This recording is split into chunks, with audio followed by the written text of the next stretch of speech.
नमस्कार, मी Rajratna Jondhale. Top news मराठीच्या 9च्या बातम्यांमध्ये आपलं स्वागत.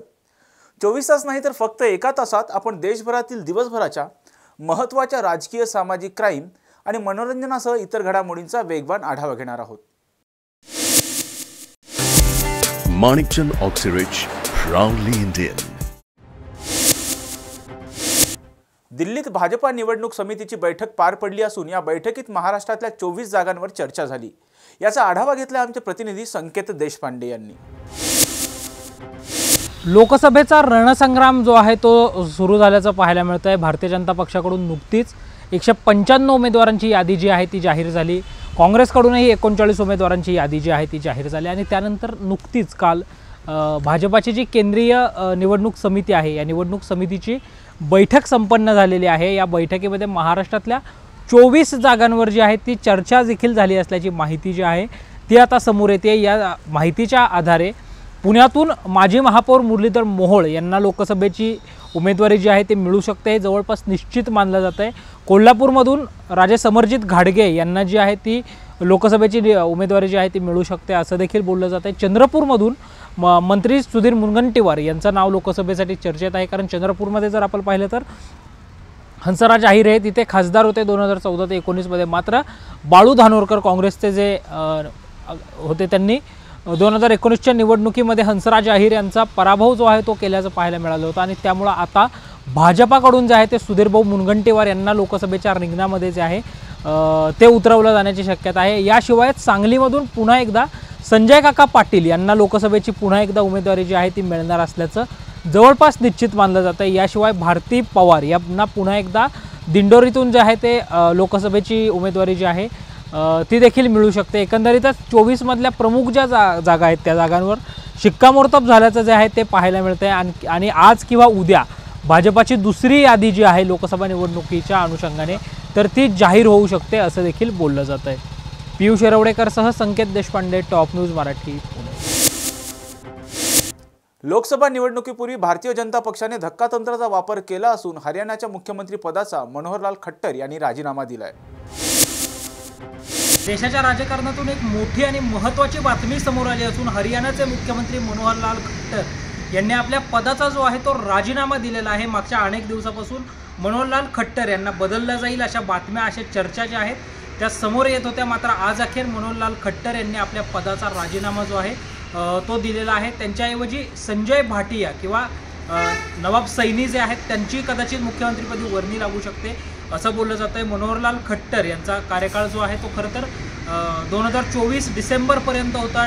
डिसेंबर 2024मध्ये जे आहे ते हरियाणाची लोकसभेची विधानसभेची निवडणूक जी आहे ती लागणार आहे आणि त्यानंतर अर्थातच मुख्यमंत्री बदल जो आहे तो केला जाईल असं बोललं जात होतं. मात्र त्यापूर्वीच मनोहरलाल खट्टर यांनी राजीनामा दिल्याने ही भाजपाची कोणती मोठी खेळी आहे का? कारण गुजरातमध्ये आपल्याला माहिती आहे की गुजरातमध्ये निवडणुकीच्या काही काळ अगोदर विजय रुपानी यांना मुख्यमंत्रीपदाचा राजीनामा द्यायला लावत तिथे भूपेंद्र पटेल यांना जी आहे ती मुख्यमंत्रीपदाची जबाबदारी देण्यात आली होती. अख्खं मंत्रिमंडळ हे फर्स्ट टर्म आमदारांचं जे आहे ते गुजरातमध्ये केलं गेल्याचं पाहायला मिळालं होतं. त्याच पार्श्वभूमीवर आता हरियाणाच्या राजकारणामध्ये सुद्धा कोणते मोठे बदल होतात का हे पाहणं जे आहे ते महत्त्वाचं असणार आहे. राजीव मानेंसह संकेत देशपांडे, टॉप न्यूज मराठी. मनसेचे सरचिटणीस वसंत मोरे यांनी आज मनसेला जय महाराष्ट्र केला असून त्यांनी मनसेच्या सर्व पदाचा राजीनामा दिलाय. वसंत मोरे यांच्याशी टॉप न्यूज मराठीनं विशेष संवाद साधलाय. नवनिर्माण सेनेकडून लोकसभेसाठी वसंत मोरे हे उमेदवार असतील असं वाटत असताना आज अचानक वसंत मोरे यांनी मनसेच्या सर्व पदाचा आज राजीनामा दिलेला आहे. तात्या, तुम्ही राजीनामा का दिला? महाराष्ट्र नवनिर्माण सेनेच्या पदाधिकाऱ्यांना, कोर कमिटीला पुण्यामध्ये मनसेने निवडणूक नाही लढवली पाहिजे असं वातावरण त्यांना करायचं होतं आणि त्याच्यामध्ये ती लोक यशस्वी झाली. त्यामुळे मला वाटतं की मग आपण कुठल्या लोकांमध्ये वावरतोय, आपण कुठल्या लोकांच्या जीवावरती निवडणूक लढायला इच्छुक आहोत. मला वाटतं मग त्या लोकांमध्ये न थांबलेलं बरं, त्या लोकांमध्ये न राहिलेलं बरं. प्रत्येक गोष्टच माननीय राजसाहेबांना सांगायची की माननीय राजसाहेब त्या गोष्टीवरती निर्णय घेतील असं नाही, म्हणून मी असा निर्णय घेतला आज. ती लोक म्हणजे कोणता? त्या पुणे शहरातल्या ज्या कोर कमिटीची लोक आहेत की ज्यांच्याकडं पुणे शहराचे अहवाल बनवायची कामं होती, त्या लोकांमुळेच मी आजचा हा निर्णय घेतला आहे. बाबा एकदाच तुम्ही तरी करा, मी नाही करत आता, मग मी थांबतो. हे असं करून मी आज थांबवून टाकलं सगळं. राजीनामा देण्यापूर्वी तुम्ही राजसाहेबांशी बोललात का? नाही, साहेबांसंग नाही बोललो मी. काय का बरं तुम्ही चर्चा का नाही केली आता? मी चर्चा खूप वेळा केलेली आहे. मी कोणाकोणासोबत बोललो आहे. अमित साहेबांसोबत बोललो, जे संघटक आहेत, राजसाहेबांसोबत बोललो, वहिनींसोबत बोललो आहे, नांदगावकर साहेबांसोबत बोललो आहे. मी प्रत्येकाला सांगितलं की मी पुण्यात इच्छुक आहे. परंतु मला वाटतं की मग त्यावेळेस का नाही माझं मत जाणून घेतलं गेलं. इतर 4 इच्छुक आहेत त्यांना का नाही समोरासमोर बोललो, बाबा तुम्ही इच्छुक आहे तर तुमची तयारी काय, असं काहीच केलं गेलं नाही. आणि मला वाटतं की अहवाल निगेटिव्ह पोचल्यानंतर मग आज सगळे खुश झाले असतील.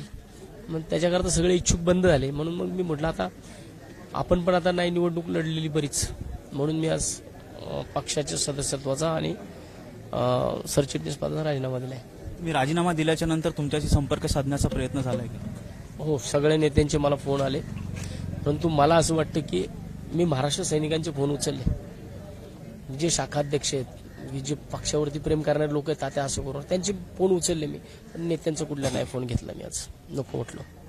काका, तात्या लोक महापालिकेमध्ये मनसे 2 नंबरवरती होती. आज मनसेची अवस्था, मनसेचे फक्त 2 नगरसेवक आहेत. या सर्व गोष्टींना जबाबदार कोण आहे, याला जबाबदार कोण आहे ना ते शोधलं पाहिजे पहिलं. की पक्ष संघटना हा ज्यावेळेस मी शहराध्यक्ष होतो त्या टायमाला महाराष्ट्र नवनिर्माण सेनेचा काय ग्राफ होता आणि त्याच्यानंतर ना आजचा ग्राफ काय आहे, याच्यावरती थोडा पक्षाच्या कोर कमिटीने विचार केला पाहिजे. काही दिवसांपूर्वी तुम्ही असं म्हणाला होतात की मी पठ्ठाचा गारुड आहे आणि योग्य वेळी मी त्या नागांची नावं जाहीर करणार आहे. आता ही योग्य वेळ आहे असं तुम्हाला वाटतं? नागांची नाही, ती मी पुंगी वाजवणार म्हणलो होतो. आता भविष्यात कशा पुंग्या वाजवायचे ते बघू. ते आता सांगेल मी येणाऱ्या काळामध्ये, करतो मी काय करायचं ते. तुम्ही आता लोकसभा निवडणूक लढवण्यावर ठाम आहात का? मी अजूनपर्यंत निवडणूक लढवण्यावरती ठाम आहे. परंतु आता ती कशी लढवायची, कुठून लढवायची ते माझा मायबाप पुणेकर ठरवतील मला. तुमची पुढची राजकीय भूमिका कशी असणार आहे? कारण काही दिवसांपूर्वी तुम्ही शरद पवारांची सुद्धा भेट घेतली होती. नाही, मी ते वेगळ्या कारणासाठी गेलो होतो. त्याच्यामध्ये मी राजकीय कुठलीच भूमिका माझी तिकडे नव्हती. मी एका वेगळ्या विषयासाठी त्यांच्याकडे गेलो होतो. हे राजकीय कुठलाच विषय नव्हता माझा. राज ठाकरेंनी तुम्हाला परत बोलावलं तर तुम्ही जाणार आहात? नाही, मी आता नाही जाणार. मी आता सांगितलंय, मी माझ्या परतीचे सगळे दोर कापलेले आहेत. मी माझा राजीनामा दिलाय.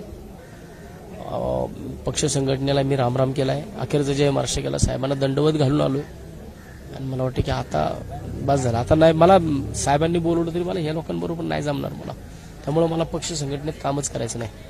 तर तुमची ओळख तुम्ही राजसाहेबांचे एकनिष्ठ मनसैनिक म्हणून होती. 100% होती. त्याचंच दुःख काही लोकांना झालं होतं की हा खूपच वरती जातोय. त्यामुळं मग त्यांनी त्यांचे कार्यक्रम केले, मी पण जय महाराष्ट्र केला. ठीक. हे होते वसंत तात्या मोरे. वसंत तात्या मोरेंनी त्यांच्या आज मनसेच्या सर्व सदस्यपदाचा राजीनामा दिलेला आहे आणि कोणत्याही परिस्थितीमध्ये मी परत मनसेमध्ये जाणार नाही असं सुद्धा सांगितलेलं आहे. व्हिडिओ जर्नलिस्ट पियुष येरवडेकरसह Rajratna Jondhale, top news Marathi, Pune. Top news मराठीच्या समोरासमोर या विशेष कार्यक्रमात आज आमदार रवींद्र धंगेकर यांची टॉप न्यूज मराठीनं विशेष मुलाखत घेतली. नमस्कार, मी संकेत देशपांडे. टॉप न्यूज मराठीच्या लोकसभा निवडणुकीच्या निमित्तानं समोरासमोर या विशेष कार्यक्रमामध्ये आपल्या सर्वांचं स्वागत.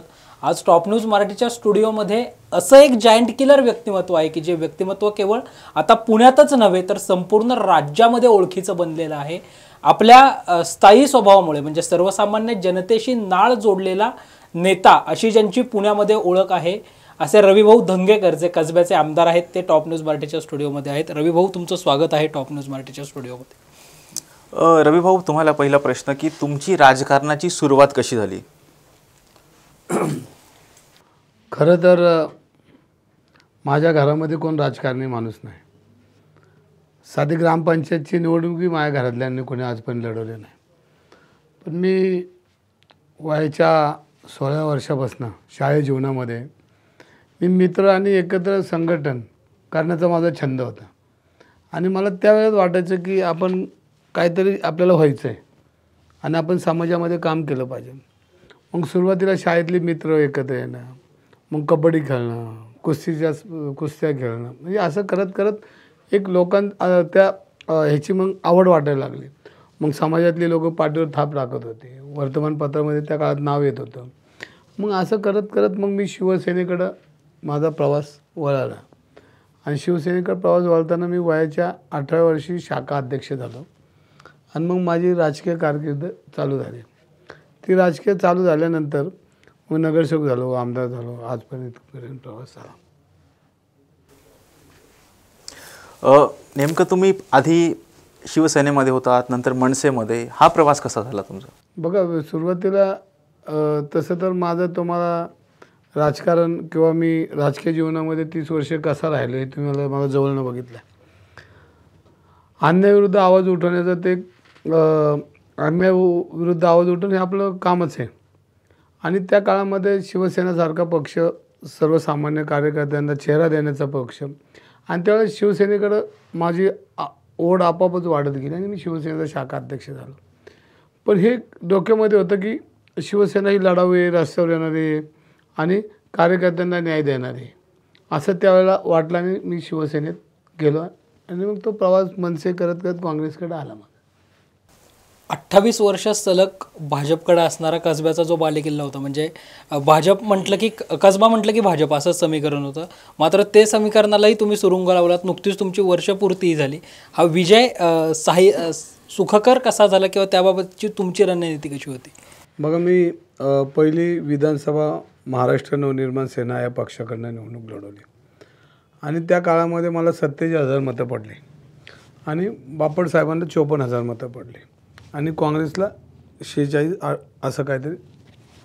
आणि त्यामध्ये माझ्याकडे जो पक्ष होता तो एक नवीन चालू झालेला पक्ष होता, लोकांनी स्वीकारलेला त्या काळात नव्हता. तरी मला हे सगळ्या महाराष्ट्र नवनिर्माण सेनेच्या माध्यमातून मी 47,000 मतं.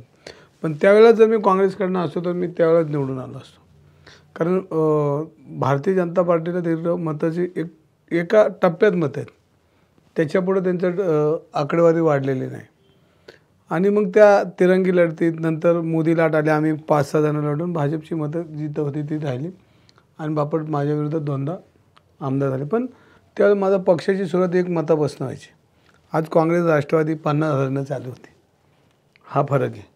आणि मनसेकडनं शिवसेना असेल त्या भागात मनसे 1 मताने चालू होती आणि राष्ट्रवादी काँग्रेसची 50,000 मतं आहेत, तिथून मग 1 चालू होतो. म्हणजे तो ग्राफ आहे आणि ते बरोबर साधल्या गेलं आणि मग ह्या निवडणुकीमध्ये मी विजय झालो. पण त्यावेळेस बापट साहेब लय कमी मताने ते विजय झाले होते. म्हणजे तसा तो भाग भाजपाचा नाहीच आहे, कार्यकर्त्याचा आहे. भारतीय जनता पार्टीचे लोक म्हणतात की आमचा बालेकिल्ला, पण हा बाले मी पहिल्या दिवसापासून म्हणतो हा जनतेचा बालेकिल्ला. कारण जनता हीच ह्या मतदानात येते आणि जनताच ठरवते कोणाला निवडून यायचे. आणि तो जो त्यांना वाटत होतं ते जनतेने दाखवून दिलं की ती परिस्थिती आज नाही आहे. जे पुण्यात पिकतं ते देशात विकतं असं म्हटलं जातं. कसब्याच्या विजयानंतर आता आगामी निवडणुका येऊ घातलेल्या आहेत, म्हणून हा प्रश्न की आगामी निवडणुकांमधलं चित्र काय असेल तुमच्या नजरेतनं? बघा, आपण बघितलं असेल की 10 वर्षापूर्वी जी भारतीय जनता पार्टीची लाट आली, एक भ्रष्टाचार आणि बाकीचा विषय जे काय आहे ते वातावरण त्यावेळेस झालं आणि ते वातावरण त्यांनी कॅच करून पब्लिकमध्ये एक अजेंडा आणला आणि त्या अजेंडामधनं काँग्रेसला पिछाड झाली आणि भारतीय जनता पार्टी 10 वर्षापूर्वी सत्तेत आली. पण त्या 10 वर्षामध्ये लोकांनी आजपर्यंत बघितलं आहे त्यांना आणि मधल्या काळामध्ये त्यांना असं वाटायला लागलं की ही महासत्ता झाली आमची आणि ही महासत्ता आम्ही ह्या महासत्तेच्या माध्यमातून काही करू शकतो. पण मला तसं वाटत नाही. महासत्ता असती तर त्यांनी अजितदादांना घेतलं नसतं, एकनाथ शिंदेंना घेतलं नसतं, अशोकराव चव्हाणांना घेतलं नसतं. म्हणजे ही महासत्ता कुठं नाही आहे. आज ही बदलत चालली. आपल्या देशाची घटनाच अशी की एका माणूस जास्त वर्ष राज्य करत नाही. बदल हा निसर्गाचा नियम आहे, आपल्या घटनेत बी आहे. लोकांना वाटन तोपर्यंत त्याला मतदान करतात आणि जे वाटत नाही त्या दिवशी मतदान करत नाही. पण एक आपल्या संविधानामध्ये गरिबाला तोच अधिकार आहे, श्रीमंताला बी तोच अधिकार आहे मताचा. त्यामुळं सर्वसामान्य माणूस असेल, मोठा असेल, छोटा असेल, त्याला एवढी प्रचंड शक्ती त्या माणसाच्याकडे एक मताची की तो या देशाचं राजकारण हलवू शकतो आणि ती परिस्थिती जवळ आलेली आहे. आणि ही महासत्ता जर म्हणत असेल तर अत्यंत चुकीचं आहे. कारण महासत्ता असते तर ज्यांच्याविरुद्ध एवढे मोठे भ्रष्टाचाराचे आरोप केले, मग किती लोक आहेत आणि त्यांना पण त्या पक्षामध्ये इन्व्हॉल्व करून घेतलं, कोणाला भाजपमध्ये घेतलं, कोणावर युती केली. म्हणजे याचा अर्थ असा आहे की त्यांच्या पायाखालची वाळू घसरलेली आहे. दादा, तुम्ही कसब्याच्या निवडणुकीच्या नंतर तुम्ही महाराष्ट्रात चर्चेमध्ये आलात, परंतु ज्यावेळी निवडणुकीचा प्रचार करत होतात त्यावेळेस नेमकं प्रचाराचं कोणतं तंत्र तुम्ही वापरलं होतं? कारण ज्यावेळी तुम्ही मनसेच्या कार्यालयालाही भेट दिली, तुम्ही भाजपच्या कार्यालयालाही भेट दिली, नेमकं त्यांच्याच मतदारांना कन्फ्यूज करण्याचं असं कोणतं तुम्ही तंत्र वापरलं? नाही, माझ्याकडं निवडणुकीत मी तंत्र कधी वापरत नाही. मी सर्वसामान्य जनतेला लक्ष ठेवून काम करतो आहे. ज्यावेळेला माझ्या आत्तापर्यंत 9 निवडणुका लढवल्या, 9 निवडणुकीमध्ये मला सर्वसामान्य लोकांनी आणि मी एक कार्यकर्ता म्हणून लोकांनी मला सातत्यानं मतदान करत आले आणि त्यामुळे मला तो ग्राफ माझा तसाच राहिला आणि मी माणूस म्हणून काम करतो. माणूस म्हणून काम करतो. मी राजकारणाच्या पलीकडे जाऊन काम करतो. म्हणजे माझं एक वाक्य बघा, मी नेहमी म्हणतो, हार जीत पैसा, हार जीत पैसा याच्या पलीकडं असतं माणूसपण आणि ते मी जपतो. निवडणुका येतील जातील, पैसा येईल जाईल, माणसं जपली पाहिजे आणि आयुष्यामध्ये माणसं जपण्याचं काम केलं. माणसं जपणं म्हणजे मी काय त्यांना थोडी पैसे देतो का काय देतो? आलं तर गोड बोलणं, त्याचं काम करणं, त्याला आपुलकीचे 2 शब्द बोलणं, हे लोकांना प्रचंड होतात आणि सगळ्यांचीच कामं होतात असं नाही. पण कोणाचं ॲडमिशन असेल, कोणाचा दवाखान्याचा प्रश्न असेल, कोणाला महानगरपालिकेचा प्रश्न असेल, आता या वर्षावर तो विधानसभेतले प्रश्न असेल, शिक्षकांचे असतील, कर्मचाऱ्यांचे असतील, अनेक लोकांचे असतील, तर आपण पत्र दे, भेट, फोन कर. आणि मला असं वाटतं की माझा फोन गेल्यावर शक्यता अधिकारी नाकारत नाही, कारण माझं कामच क्लिअर असतं. त्याच्यामध्ये मी कुठली शिफारस नसते. जे काम योग्य असेल ते त्यांनी केलं पाहिजे, हे माझं मत असेल ते मी करून घेतो. तुम्ही आधी मनसेमध्ये होतात, नंतर काँग्रेसमध्ये जाऊन आमदार झालात आणि आमदार झाल्याच्या नंतर तुम्ही राज ठाकरेंची भेट घेतली होती. नेमक्या या भेटीमध्ये काय झालं होतं? राज ठाकरे तुम्हाला काय बोलले?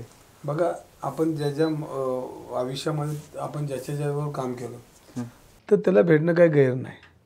शेवटी लोकशाही, लोकशाहीमध्ये आपल्याकडं तो स्तर नव्हता, पण या 10 वर्षामध्ये राजकीय स्तर घसरला. ह्याच्यापूर्वी काँग्रेस जरी सरकार असतं तर ते सगळ्या लोकांना सामावून घेत होते, सगळ्या लोकांशी बोलत होते, विरोधकांचा मान सन्मान करत होते, विरोधकांना ताकद देत होते, विरोधकांना. आता तर विरोधक हा दुश्मन आहे अशा पद्धतीचं ह्या 10 वर्षामध्ये राजकारण चालू झालं. मग आपण बसला ईडी असेल, मग तुम्हाला पाहिलं असेल निवडणूक झाल्यानंतर माझ्या मतदारसंघातले 15 कोटीच काढून नेले यांनी सचिवाच्या मार्फत. म्हणजे कुरघोडीचं राजकारण केलं त्यांनी. आणि मग हे राजकारण पूर्वी नव्हतं, पण आम्हाला हे माहिती आहे की आम्ही 30 वर्ष राजकारणात, 20 वर्ष काँग्रेस असताना सुद्धा आम्ही विरोधी पक्षात होतो. पण काँग्रेसने असं कधी विरोधकांना कधी अशा पद्धतीनं वागणूक दिली नाही किंवा त्याच्या वार्डातलं किंवा त्या भागातलं जे विकासाचं काम असेल ते थांबवलं नाही. पण आज ज्या पद्धतीने राजकारण चाललं हे लोकशाहीला घातक आहे आणि त्यामुळं हे स्तर राजकारणाचा चुकीचा आहे. पण मी हा स्तर जपणार आहे की ज्या आता भाजपची जरी चांगली लोकं असेल तर त्यांना आपण भेटतो. मुक्ताताईंच्या घरी गेलो, मी बापटांना भेटायला गेलो. शेवटी ह्या लोकशाहीमध्ये ही लोकप्रतिनिधी होते आणि त्यांना भेटणं गैरच काय नाही. शेवटी ते समाजाचं काम करतात, आपण करतात. त्यांची विचारधारा वेगळी, आपली विचारधारा वेगळी, पण काम शेवटी समाजाचंच होतं. आणि त्यासाठी एकमेकाचे भेटी घेणं, त्यांचे विचार ऐकणं, आपले विचार सांगणं आणि त्याचं आपलं ज्ञान वाढतं आणि ते ज्ञान वाढवण्यासाठी आपण कोणालाही भेटू शकतो. भाऊ, तुम्ही जसं सांगितलं की भेटण्यात काहीही गैर नाही. जसं आपण बघितलं की भारतीय जनता पक्षाकडून काँग्रेसमधले आमदार असतील किंवा राष्ट्रवादी काँग्रेसमधले आमदार असतील, शिवसेनेमधले आमदार असतील, त्यांना आपल्याकडं लोकसभेच्या निवडणुकीच्या दृष्टिकोनातून खेचून घेण्याचं काम सुरू आहे. अशी तुम्हाला काही ऑफर वगैरे? बघा, आपण बघितलं असेल, मी 5 वर्षापूर्वी काँग्रेस पक्षामध्ये गेलो आणि मला 7 वर्ष होतं. मला महानगरपालिकेचं त्यांनी उमेदवारी दिली, मी निवडून आलो. मला विधानसभेची आणि मला महाराष्ट्रामध्ये चेहरा दिला काँग्रेस पक्षाने. त्याच्यामध्ये मग महाविकास आघाडी होती, शिवसेनेचे कार्यकर्ते होते, राष्ट्रवादीचे कार्यकर्ते होते, काँग्रेसचे. आणि हे सगळं बघितल्यानंतर ही निवडणूक आपण बघितलं असेल तर एका महाशक्तीविरुद्ध मी लढत होतो आणि हे लढताना हे सगळं बळ माझ्या पाठीशी होतं आणि काँग्रेस पक्षाने माझ्यावर विश्वास ठेवला.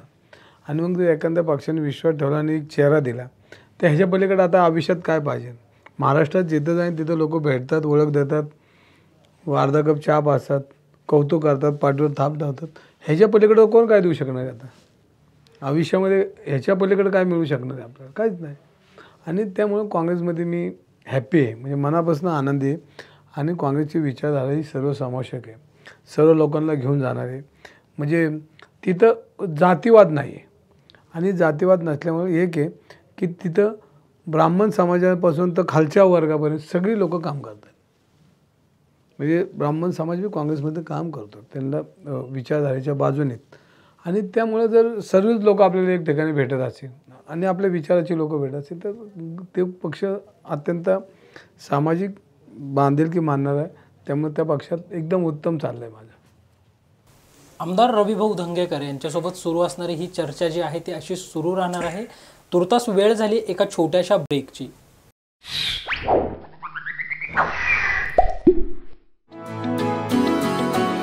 किमिन्स रेसिडेन्शियल हायस्कूल पाचगणी प्रवेश सुरू. मुलींसाठी ज्युनियर KG ते इयत्ता 10वी आणि मुलांसाठी ज्युनियर KG ते इयत्ता 4थी. स्कूलची वैशिष्ट्य: प्रशस्त क्लासरूम, उच्च शिक्षित शिक्षक वर्ग, इंडोर आउटडोर गेम्स, सुसज्ज विज्ञान प्रयोगशाळा, निरोगी आणि संतुलित आहार अशा वैशिष्ट्यांनी सुसज्ज किमिन्स हायस्कूल पाचगणी, जिल्हा सातारा. आजच प्रवेश घ्या आणि आपल्या पाल्याचं भविष्य घडवा. संपर्क 02168 240 324. ब्रेकनंतर आपल्या सर्वांचं पुन्हा एकदा स्वागत. आणि आज आपल्या स्टुडिओमध्ये आहेत कसब्याचे आमदार रवींद्र धंगेकर.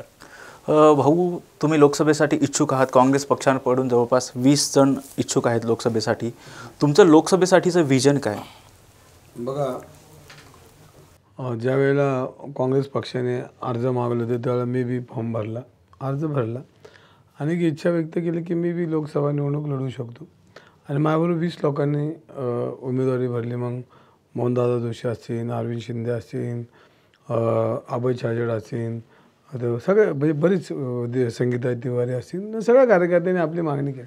आणि मागणी गैर नसते की सगळ्यांनी उमेदवारी मागितली पाहिजे. शेवटी पक्ष नेतृत्व ठरवतो कोणाला उमेदवारी द्यायची कोणाला नाही. पण सगळ्यांनी मागितली, मी मागितलेली नाही. म्हणजे तुमचं विजन काय? कारण तुम्ही कसब्याचे आमदार आहात आणि पुणे लोकसभेमध्ये बघितलं जवळपास 6 विधानसभेचे मतदारसंघ येतात. त्याच्यामध्ये पर्वती असेल, पुणे कॅन्टोन्मेंट असेल, वडगाव शेरी, कोथरूड, शिवाजीनगर, ह्या सगळ्या मतांचं गणित तुम्ही कसं मांडणार आहात ज्यावेळी समोर तुम्हाला उमेदवारी जाहीर झाली? बघा, विषय असा आहे की मी 30 वर्ष पुणे शहरात काम करतो आहे आणि पुणेकरांची नाळ माझ्याबरोबर जोडली गेलेली आहे. तुम्ही माझ्याबरोबर आत्ता जरा कुठल्याही चौकात उभा करा, 10 कार्यकर्ते भेटतील, 10 ओळखीचे भेटतील. कुठंही नाही पुण्यात, मला पुण्यानं आता महाराष्ट्रात नेलं तरी ओळखीचे भेटतात. आणि मग आपण सातत्यानं 30 वर्ष माणूस म्हणून काम केलं. मी पहिल्यांदाच म्हणलो की जो माणूस आपल्या दारात येतो त्याला आपण नाव विचारत नाही, त्याचं गाव विचारत नाही, तो कुठं राहतो हे विचारत नाही. जो येईल तो आपला परमेश्वर आहे आणि त्याची सेवा करणं हे आपलं काम आहे. कारण माझ्या मंदिरात येणारा माणूस हा परमेश्वर येतो आणि हे वाक्य माझं नेहमीच आहे की माझ्या दारात येणारा तो परमेश्वर आहे, त्याची सेवा करणं माझं काम आहे. आणि पोट तिडकीने मी त्याचं काम करतो आणि त्यामुळं माझी 30 वर्षामध्ये पुणेकरांची नाळ घट्ट झालेली आहे. मग मी त्याची जात विचारत नाही, त्याचं गाव विचारत नाही, तो कुठला पत्ता विचारत नाही. फक्त पत्र द्यायचं असेल तेव्हाच विचारतो की तुझं नाव म्हणजे पत्रावर नाव टाकायला, तेवढंच. पण त्याच्या हा आमका येतो त्याचं काम करावं. म्हणजे ही बांधिलकी मी पुणेकरांची गेली 30 वर्ष घेतलेले. आणि त्यांनी सातत्यानं 30 वर्ष मी 5 वेळा नगरसेवक झालो आणि वेगळ्या वेगळ्या वार्डात जाऊन झालो पेटर्नमध्ये. पण आता हा मोठा वार्ड आहे, पण माझं 30 वर्षामध्ये मनसेचा गटनेता होतो, शिवसेनेचा नगरसेवक होतो. पण मी पक्षाची काम करताना मी पुणे शहरात काम केलं. आज काँग्रेसच्या माध्यमातून मी अनेक लोकांना भेटतो. काँग्रेस विचाराची मतं आहेत, काँग्रेसला मानणारा वर्ग आहे. आणि मग ती चर्चा करत असताना असं वाटलं की आपणही निवडणूक लढवली पाहिजे. जर पक्षाने संधी देत आपण 100% चांगली निवडणूक लढवू शकतो. आणि माझा तसा संपर्क पुण्यात नवीन नाही आणि मला ओळखणारे लोक आता 25 वर्ष महानगरपालिकेत असल्यामुळं मग नगरसेवक असतील, ते भागातले कार्यकर्ते असतील, गणेश मंडळ असतील, नवरात्र मंडळ असतील, संस्था असतील, छोटे छोटे समाज असतील, येणं जाणं सातत्यानं आहे. त्यामुळे मला असं वाटलं की आपण लढू. पक्षांनी दिली संधी तर सोनं होईल. पण सध्या काँग्रेस पक्षाची जी अवस्था झालेली आहे, चांगले दिग्गज नेते जे आहेत ते भारतीय जनता पक्षामध्ये गेलेले आहेत. तुमचे अशोक चव्हाण जे आहेत ते सुद्धा गेलेले आहेत. ह्या परिस्थितीला नेमकं जबाबदार कोण आहे असं वाटतं? कारण पुणे काँग्रेसमध्ये सुद्धा गटबाजी असल्याचं सांगितलं जाते. बघा, मी परत सांगतो, मागाशी सांगितलं की काँग्रेसच्या लीडर लोकांची गरज भाजपला आहे. जर काँग्रेसच्या लीडरांची गरज नसती तर भाजपाला घ्यायची गरज नव्हती. भाजपाने काय घेतली तर भाजपाला असं वाटतं की आपण यांना नाही घेतलं तर आपली सत्ता जाईल, आपला उमेदवार पडेल. ही भीती कोणाला आहे? भारतीय जनता पार्टीला आहे. आपल्या ताटात वाढलेल्या आपलं एखादं दुकान चांगलं चाललं आहे, आपण एखादं दुकान घेतो किंवा काही व्यवसाय करतो, त्याच्यामध्ये आपलं चांगलं असेल तर आपण भागीदार घेतो का? नाही घेत. पण आपल्याला असं वाटतं की आपल्याला पैसे कमी करणं, मनुष्यबळ कमी पडतं, अमकं कमी पडतं, जे काय आहे त्या धंद्याला लागणाऱ्या ज्या काय सुविधा आहेत त्या कमी पडतात. म्हणून भारतीय जनता पार्टीला ही भीती आहे. म्हणून त्यांना हे आमचे लोक घ्यावे लागतात. पण ते घेताना त्यांना कशा पद्धतीने घेतलं, काय घेतलं हे समाजाला माहिती आहे, तुम्हाला माहिती आहे, आम्हाला. एवढे प्रचंड डोंगर एवढे आरोप करायचे आणि नंतर मग तुम्हाला बाकी काय यंत्रणा आहेच, मग ते यंत्रणेत मग जायचं असेल तर चला, नाही तर मग आमच्याकडे. म्हणजे भीतीदायक वातावरण ज्या पद्धतीने या महाराष्ट्रात केलं आहे आणि त्यामुळे ही भीती काँग्रेसला नाही, ही विरोधकांना नाही, ही भाजपला भीती. त्यामुळे काँग्रेसला दिवस चांगले आहेत. कसब्यामध्ये 28 वर्षाच्या नंतर भाजपा जाऊन काँग्रेसचे आमदार निवडून आला होता, परंतु तो जो उत्साह होता तो उत्साह पूर्ण महाराष्ट्रामध्ये पोहोचवण्यामध्ये काँग्रेस कुठेतरी कमी पडला असं वाटतं का? कारण ज्या प्रकारे काँग्रेस पक्षांमधून दुसऱ्या पक्षामध्ये जे नेते चाललेले आहेत. मी आता तेच सांगितलं ना, महासत्तेला गरज का लागते तर महासत्ता डगमळी झाली म्हणून महासत्तेला लोक लागतात. बघा विचार करा, मग मी एखाद्या व्यवसायात दुसरा भागीदार का घेईल किंवा एखाद्या मी एखादं दुकान टाकलं तर भागीदार का घेईल, तर माझा व्यवसाय डब घायला आला. तर त्यांचं ते पक्ष ती महासत्ता राहिलेली नाही. लोकांनी त्यांना 10 वर्ष बघितलं आहे. आश्वासनाची खैरात आहे. त्याच्यामध्ये पेट्रोल मी बी घेतो, दंगेकर बी घेतो, थोरात बी घेतो, जोशी बी घेतो आणि कुलकर्णी बी घेतो. भाव तर वाढलेत, गॅसचे भाऊ जोशी घेतात, दंगेकर घेतात, कांबळे घेतात, भाव वाढलेत. सगळ्यांना ती झळ पोचलेली आहे आणि प्रचंड प्रमाणामध्ये ह्या महाराष्ट्रामध्ये देशामध्ये उद्रेक व्हायची वेळ आली.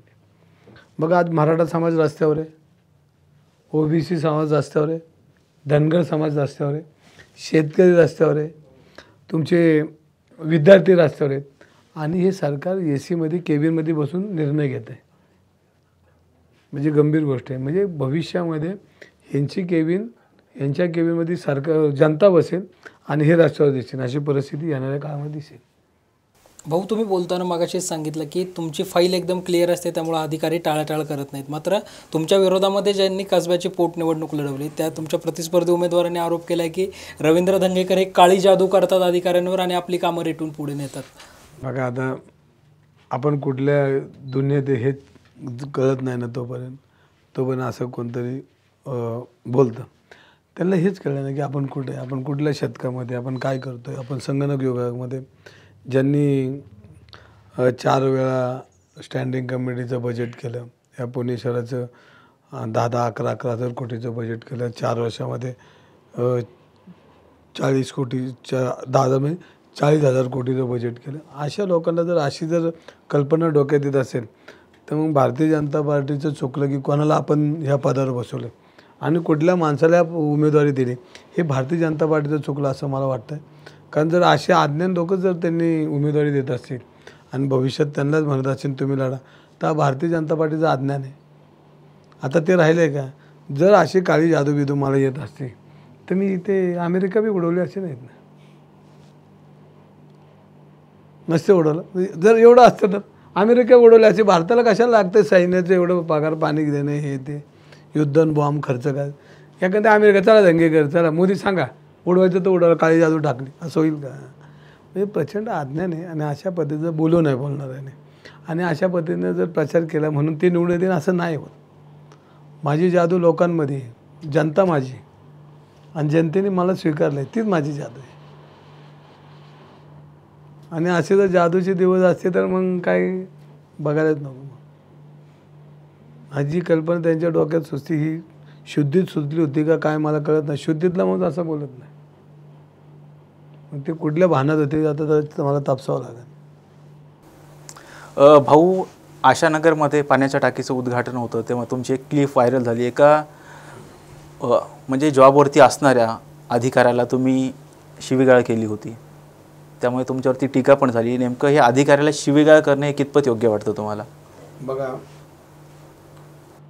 तो जो प्रकल्प होता तो आमचे माननीय दत्ता भरट नगरसेवक असताना तो प्रकल्पाला सुरुवात केली आणि सुरुवात केल्यानंतर त्या ठिकाणी असणाऱ्या सगळ्या सुखसुविधा ज्या लागतात ती जागासुद्धा त्यांनी एका संस्थेकडनं घेऊन स्वतःच्या पैशाने रजिस्टर करून महानगरपालिकेला दिली आणि एक ठराव त्यांनी केला. तो ठराव असा केला की ह्या टाकीचं उद्घाटन सन्माननीय बाळासाहेब थोरात असतील, अजित पवार असतील, पुण्याचे पालकमंत्री चंद्रकांतदादा पाटील आणि स्वतःच्या उपस्थितीमध्ये हा तुम्ही उद्घाटन करावं. आणि तसं पत्र बी त्यांनी दिलं होतं, मी बी दिलं होतं. आता हे दिल्यानंतर आपल्याकडं जनरल बॉडी ही अंतिम असेल, त्यांनी केलेला ठराव हा सगळं मान्य असून त्यावेळेला तो रन करायचा असतो, पुढे न्यायचा असतो. आणि मग अचानक 2 दिवस अगोदर उद्घाटन ठरलं आणि त्यांचं नाव वगळलं. ही पूर्णपणे आयुक्तांची जबाबदारी होती, कारण आपल्याकडे जनरल बॉडीचा ठराव झाला की तो रन केला पाहिजे. आणि जर मग तो रन नाही केला तर मग ठरावाला अर्थ राहणार नाही. मग कायदा सोडून तुम्ही जर हे वागत असताल तर अत्यंत चुकीचं. कायदा मोडला कोणी? तर आयुक्तांनी मोडला. मग तो जो पांढरे म्हणून जो PI होता त्याला गरज नव्हती अडवायची. तो पांढरे PI होता, त्याला गरज नव्हती. बरं त्यांनी आडवता मोहन जोशींना ढकललं, बाळगुलेंना ढकललं. म्हणजे तुम्हाला किती माज आला आहे. म्हणजे हा मराठी माणूस बोलतो ना त्यावेळेला त्याला पहिल्यांदा शब्द त्याचे फुटतात. आणि मग त्यांनी अशा पद्धतीने जर हुकुमशाही चालू केली आणि अशा पद्धतीने जर रेटारेटी केली. आज तुम्ही महानगरपालिकेतला बघितलं तर तिथं केबिनमध्ये बसून टेंडर सेट होतात. मग ही भारतीय जनता पार्टीची लोक करतात. अधिकारी चुकीचं ऐकतात आणि मग अधिकारी चुकीचं ऐकून बी तो आपल्यासमोर निर्लज्जासारखा आपल्याशी बोलतो. तर मग शेवटी मराठी माणसाला पहिलं काय येतं तोंडात? काय जर राग आला, तुम्हाला एखादा धडकला रस्त्याने तर तुम्ही काय करता? पहिल्यांदा वा वा भारी धडकला असं म्हणतो का आपण? तो जॉबवर होता. नाही, कोणी असू दे, कोणी असू दे, एखादा अन्याय दिसेल. समजा मी आता आमदार आहे आणि उद्या तुम्हाला जर मी चुकीचं काम करतो तर कमीत कमी काय म्हणणार? ते नालायक माणूस आहे तेवढं तर म्हणणार ना. बरं, नाही म्हणणार ना. तुम्ही का नाही म्हणणार. तर त्या पद्धतीने पहिल्यांदा एवढं मोठं जर लाठीचार्ज होत असेल, कार्यकर्त्यांना मारत असेल, चुकीचा कायदा जर हाताळत असेल तर कोणतरी बोललं पाहिजे ना. बरं एखादी 2 शिवी तर ते आपलं मराठी माणसाचा अधिकार आहे. शिवी तर पहिली येणारच. आणि दिली शिवी तर त्याचा अर्थ त्याची माझी काही दुश्मनी नाही. तो तेवढा पुरतीचा तो असलेला राग होता. आणि त्या रागाची माझी मागणी सविस्तर होती की हा जनरल बॉडीचा ठराव हा तुम्ही पुढे रन केला पाहिजे. आणि मग का नाही उत्तर दिलं आयुक्तांनी? मग आणि मग तो पांढरे जो PI होता त्याला काय अधिकार होता ढकलाढकलीचा? मनपाचा कार्यक्रम ना. पोलिसांचं काय काम होतं? बंदोबस्त. अडवायचा असतो का पोलिसांनी कधी? पण भाऊ तुम्ही म्हणताय की पोलिसांनी धक्काबुक्की केली, मोहन जोशींना सुद्धा धक्काबुक्की केली. आमच्या कार्यक्रमामध्ये समोरासमोरमध्ये आल्याच्यानंतर मोहन जोशी असं म्हणाले की शिवीगाळचं मी समर्थन करत नाही. आता त्यांचं म्हणणं त्यांच्यापाशी, पण माझं म्हणणं मी म्हणलं मी कुठे नाकारतो कुठं मी त्यांचं म्हणणं ते वरिष्ठ आहेत, ते वडिलकीच्या नात्याने बोलू शकतात. पण मला माझ्या आतला राग होता ना, जनतेचा राग होता. ज्या बहिरडांनी एवढं कष्ट केले त्यांना तुम्ही जर बाजूला करता, तो आतला राग होता. तो काय थोडी मी परत म्हणतो त्यांची दुश्मनी थोडीच आहे. दुश्मनी का? अजिबात नाही. का आत्ताच भेटणार त्यांना. अनेक टेंडरचं असंच परत लपडं केलं म्हणून मी त्यांना भेटा घेऊ की आता परत मला ती वेळ आणू नका, नीट वागा. महापालिकेच्या अधिकाऱ्यांवर तुमचा खूप दबाव आहे असं सुद्धा तुमच्यावर आरोप केला जातोय. मी चुकीचंच काम करत मी काही स्टँडिंग कमिटी चेअरमन होतो का? मी काय पाकिटातला भागीदार होतो का? मला जे कळतं ते मी पाकिटातला भागीदार थोडीच आहे का त्यांच्या? पाकिटातला भागीदार जो गोड बोलतो, मी पाकिटातला भागीदारच नाही ना. मला काय करायचं आहे? मी जनतेची बाजू मांडणार आणि पोटतिडकीने मांडणार आणि ते मांडलीच पाहिजे. त्यासाठीच मला लोकांनी निवडून दिले. मला काय त्यांच्या पाकिटामध्ये भागीदार म्हणून पाठवले का? स्टँडिंग कमिटी चेअरमन भागीदार आहे त्यांचा, तो बोलू शकतो गोड, मी नाही बोलू शकत. आणि जनतेला न्याय मिळाला पाहिजे. आणि जनतेला न्याय मिळत नसेल तर मग हे पद घेऊन फिरायचं काय उपयोग आहे? मग आमदारकी, नगरसेवक जनतेला न्याय मिळत नसेल, गुन्हाही दाखल झाला. गुन्ह्याला आपण घाबरतो काय? गुन्हा आपलं किती होते जनतेसाठी. गुन्हा हा दाखल झाला जनतेसाठी. रवी धंगेकरच्या वैयक्तिकसाठी कधीच गुन्हा दिसणार नाही तुम्हाला. माझ्यासाठी मी समोरच्याला कधीच दगड मारला नाही. जनतेसाठी मी आयुष्यभर दगड मारत आलो. रवी धंगेकरला 2 रुपयाचा फायदा असा कुठली केस दाखव? एखाद्या माणसावर अन्याय होतो तर आपण बोललं पाहिजे. आणि त्यावेळेला जर चुकीचं वागत असेल तर त्यांना त्या भाषेत कळतं ते उत्तर द्यावं लागतं ना. आणि ते जर दिलं नाही तर मग आपला आतला कार्यकर्ता कामाचा नाही. आतला कार्यकर्ता कामाचा नाही ना. मग ते फुकट त्यांच्यात आपली बरोबरी होत नाही. अन्याय दिसेल तिथं बोललं पाहिजे. ह्या गल्लीत 24 तास पाणी, या गल्लीत 8 तास पाणी. नाही आहे. बोललं तर पाहिजे ना. बरं किती वेळा बोलणार, एकदा दोनदा तीनदा, शेवटी मर्यादा संपते ना. नागरिक तिकडनं बोलायला लागले सुरुवात. पहिला फोन येतो, भाऊ पाणी येत नाही. दुसऱ्यांदा अहो किती वेळा सांगायचं पाणी येत नाही. तिसऱ्या करणार का नाही, आपला BP वाढतोच की. कवर त्यांचं गोड बोलायचं. नागरिकाला आपण बांधिले, अधिकाऱ्यांना थोडीच बांधिले आपण. बांधील नागरिकांना आपण, अधिकाऱ्यांना बांधील नाही. पण अधिकारी जर चुकीचं काम करत असतील, चुकीच्या लोकांचं अजून ते आटे वाढवत असतील, त्या भागात जास्त पाणी सोडत असतील, मग ह्या भागाला मिळत नसेल तर बोललंच पाहिजे ना. बरं त्यांना कळतं हे सगळं. म्हणजे आता तुम्ही पुण्यात जाता, तुम्हाला ही परिस्थिती माहिती आहे. म्हणजे आता आज बोलतोय म्हणून आपण, तुम्ही माझे इंटरव्ह्यू घेता म्हणून तुम्ही आता बोलणार नाही, पण तुम्हाला या सगळ्या गोष्टी माहिती आहेत ना. म्हणून आपण मराठी माणूस हे शेवटी आपल्या तोंडातनं पहिले येणार ते. आणि मराठीत काम असतं आपलं. इंग्लिशमध्ये शिवाय देतात नाही, पण मराठीत व्यवस्थित देतात. आणि ती पटन अशी देतात, ती द्यायला लागेल. आमदार रविभाऊ धंगेकर यांच्यासोबत सुरू असणारी ही चर्चा जी आहे ती अशी सुरू राहणार आहे. चर्चेमध्ये वेळ झाली एका छोट्याशा ब्रेकची. Come on guys, hurry up. अरे सुन ना, एक ब्रेक ले लेते हैं. Guys I am telling you, तुम लोगों को सही से ट्रैकिंग नहीं आता. But that's okay, you can learn. रोज का ढक्कन देना. ये रेड वाला है, सही वाला देना. अबे ढक्कन, पहले तो सही पानी पीना.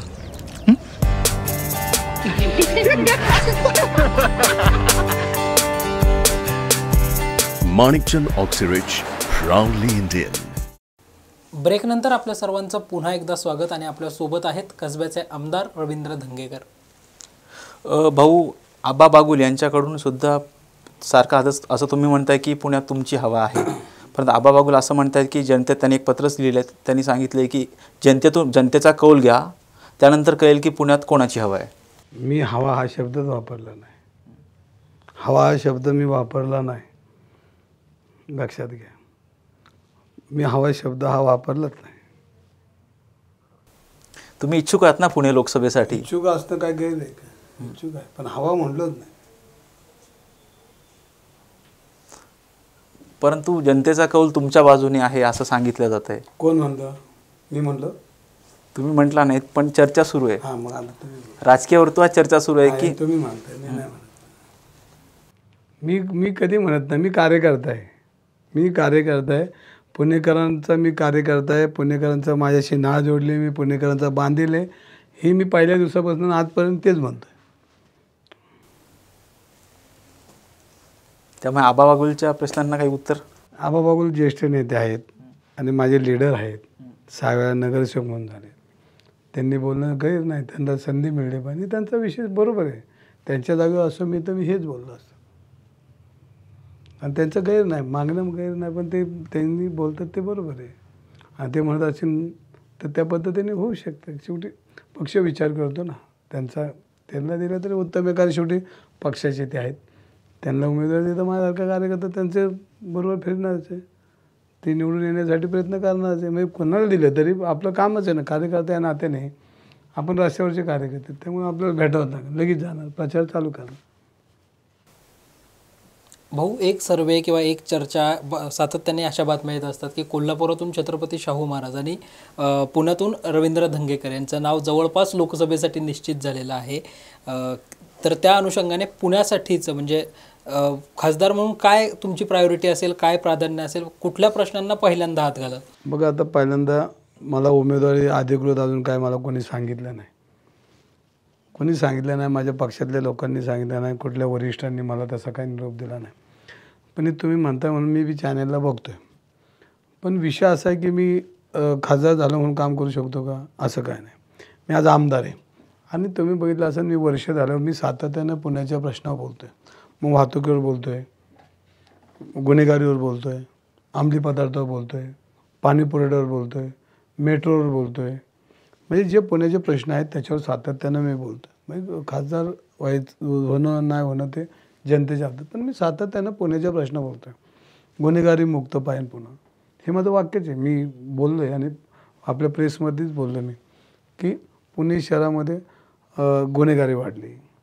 तुमच्या त्या कुठल्या टोळ्या आहेत आत्ता, काल अजितदादा म्हणले मी नस्तीनाबूत करून कोयता गँग. मग कोयता गँग जी परिस्थिती आज उपनगरामध्ये आहे, शहरामध्ये आहे, आज लोक पुणे हे विद्येचं माहेरघर आहे, पुणे हे छत्रपतींचं पुणे आहे, पुणे हे जिजामातेचं पुणे आहे, क्रांतीसूर्य सावित्रीबाईंचं पुणे, म्हणजे या पुण्याला वारसा आहे. आणि या वारसामध्ये आता ग्लोबल पुणे होत असताना अनेक उपनगरं जोडली गेली आणि पुण्याची लोकसंख्या 70 लाखावर एवढी आली आणि ती प्रचंड वाढ आहे त्या लोकसंख्येमध्ये. मग पायाभूत सुविधा असतील, तुमचे गुन्हेगारी असतील, संरक्षणाचे गुण, तर आम्ही सातत्याने बोलतो की पोलिसांची कुमक वाढवा, त्यांना सुविधा द्या. आणि याच्यामध्ये आज गरज आहे, गृह खात्याने लक्ष दिलं पाहिजे. मुंबईच्या खालोखाल पुणे आता मोठं होत चाललं आहे आणि इतकं प्रचंड होतं की पुण्याकडे आता तुम्हाला सगळ्या गोष्टी सुविधा आहेत, पण ह्या सुविधेचा डोलारा कधी ढासळेल अशी परिस्थिती. आज पुण्याच्या डोक्यावर जी धरणं आहेत त्याच्यामध्ये 28 टीएमसी पाणी आहे आणि 28 टीएमसीमध्ये त्यातलं शेतीला पाणी द्यायचं आणि पाणी प्यायला ठेवायचं. तर हे आत्ता पुणे शहराला 22 टीएमसी पाणी लागतं आहे. म्हणजे भविष्यामध्ये एक 10-20 वर्षांनी तुम्हाला पुण्याला पाणी आणावं लागणार आहे. मग पुन्हा काही धरणाच्या जागा आटल्यात आणि पाणी आणणं म्हणजे त्याला प्रचंड प्रमाणामध्ये मोठा खर्च आहे. आज कोकणातून पाणी आणावं लागणार आहे आपल्याला. शेवटचा पर्याय दिसतो आहे. मी काही तज्ज्ञ नाही, पण जे आता उचलून पाणी आणावं लागेल, काहीतरी करावं लागेल. कारण अजून 20 वर्षांनी पुण्याची लोकसंख्या कोटीच्या पुढे जाईल. मग कोटीच्या पुढे जाणार हे 28 टीएमसी बी पाणी पुरणार नाही. 2 टीएमसी 3, 5, 50 टीएमसी पाणी गोळा करून पुण्याला आणलं पाहिजे. तो पुढल्या 50 वर्षाचा 100 वर्षाचा विचार होईल आणि त्यासाठी एखादा मोठा प्रोजेक्ट राबवला लागेल. ब्रिटिशांच्या काळामध्ये 1 धरणं झाले, 2 झाले, मग आपल्या काळामध्ये 1-2 झाले. पण आता धरणाची मर्यादा संपली ना, जागा संपली, डोंगरं संपली त्या ह्या पट्ट्यात. मग आता आपल्याला कुठनं तरी पाणी आणणं ते मोठ्या प्रमाणात आणावं लागतं आणि ते जर आणलं नाही तर ह्या सुविधा हा डोलारा ढासळल्याशिवाय राहणार नाही.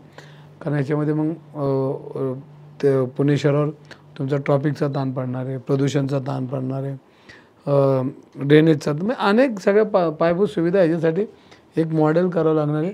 आणि ते मॉडेल जर करायचं असेल तर केंद्र शासन असेल, महाराष्ट्र शासन पण हे बसून ह्याच्यावर एखादी चांगली कमिटी नेमून पुढच्या 50 वर्षाचा विचार करून हे डेव्हलपमेंट आणि सुविधाचं सगळं स्तर हा आपल्याला करावं लागणार आहे. त्याशिवाय पर्याय राहणार नाही.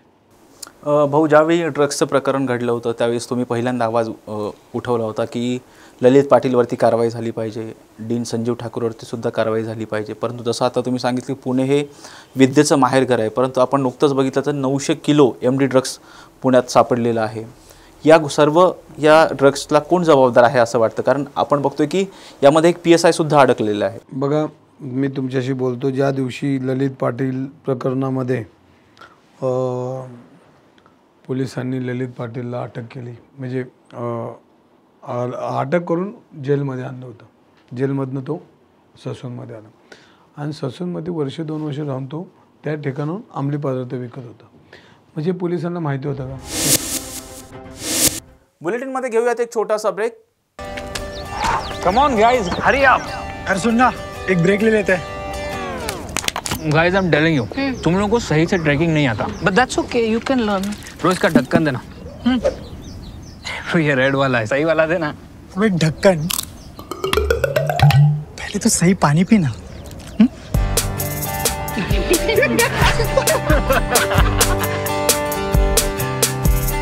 Manikchand Oxyrich, proudly Indian. ब्रेकनंतर आपल्या सर्वांचं पुन्हा एकदा स्वागत. पुणे महापालिकेच्या करवाढी विरोधात आज खासदार सुप्रिया सुळे यांच्या नेतृत्वात ढोल मोर्चा काढण्यात आला.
आज राहुल गांधींच्या भारत जोडो न्याय यात्रेने महाराष्ट्रात प्रवेश केला असून काँग्रेसचे नेते राहुल गांधी यांचं भाषण नंदुरबारमध्ये झालं। आदिवासी और वनवासी शब्द में फर्क आप लोग जानते हैं? आप आदिवासी हो वनवासी हो, तो आप कहते हो कि हम आदिवासी हैं, इसका मतलब क्या है? हां,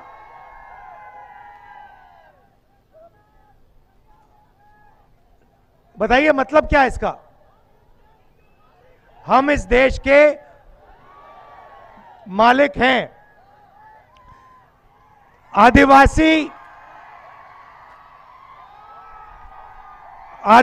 शब्द का मतलब देश के ओरिजिनल मालिक।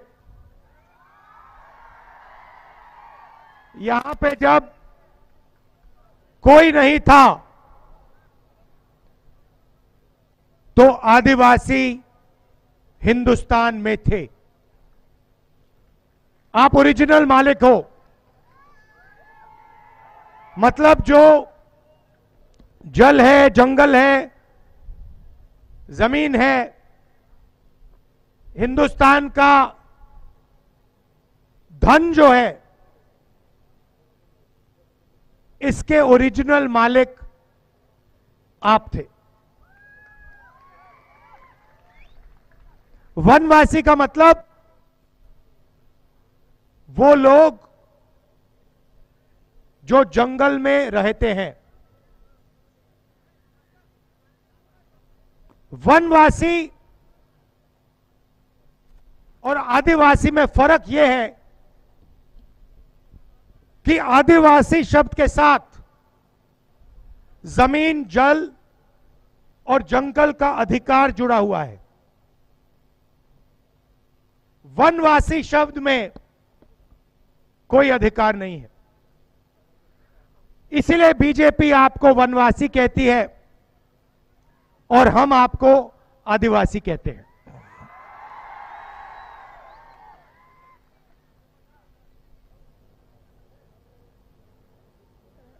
हिंदुस्तान का जो आइडेंटिटी कार्ड है, आधार कार्ड, जिससे हिंदुस्तान के हर नागरिक को आइडेंटिटी मिलती है, देश को पता लगता है ये है कौन, उसको हमने यहां लागू क्यों किया? आदिवासी डिस्ट्रिक्ट में क्यों लागू किया? क्योंकि हम आपको मैसेज देना चाहते थे कि आप इस देश के ओरिजिनल मालिक हो और ये जल, जंगल और जमीन ये आपका था और आपसे ये लिया गया। और अगर ये आपका था तो जमीन पर, जल पर और जंगल पर आपका हक बनता है।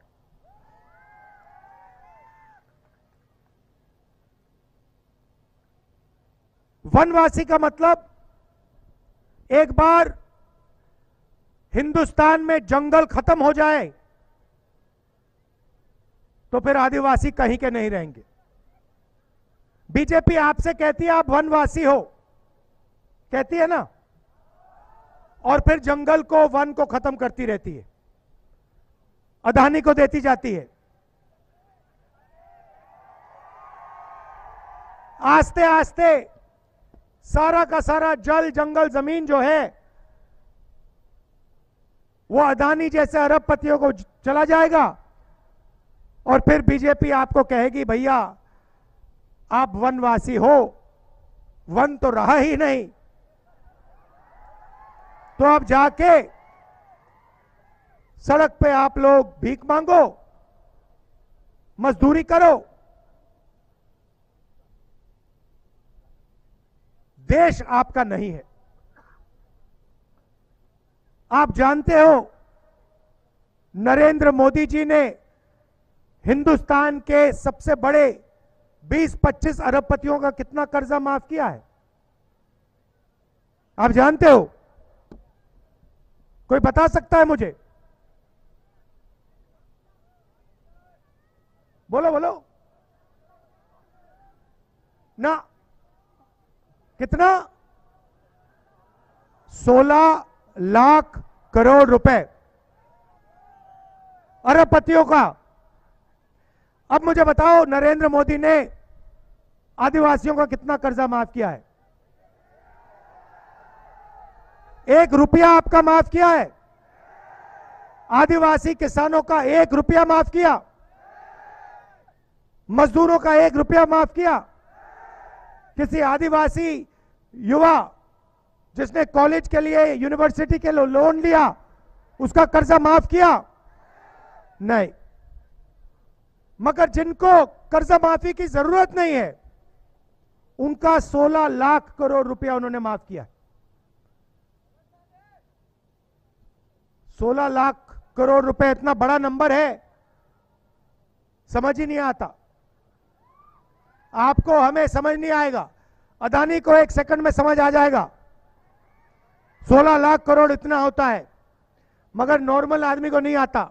तो मैं आपको समझा देता हूं। नरेंद्र मोदी जी ने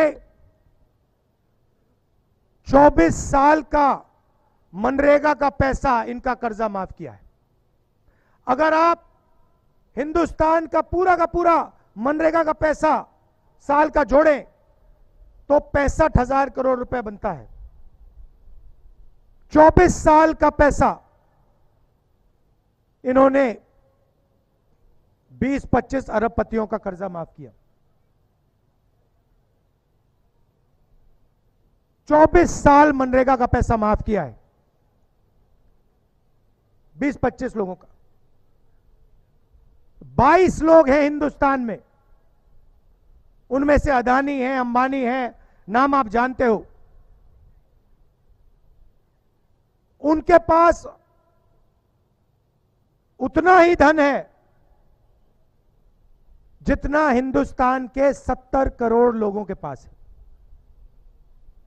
एक तरफ 70 करोड़ लोग, उसमें आदिवासी, दलित, पिछड़े वर्ग के लोग, गरीब जनरल कास्ट के लोग, और दूसरी तरफ 22 लोग, सिर्फ 22 लोग।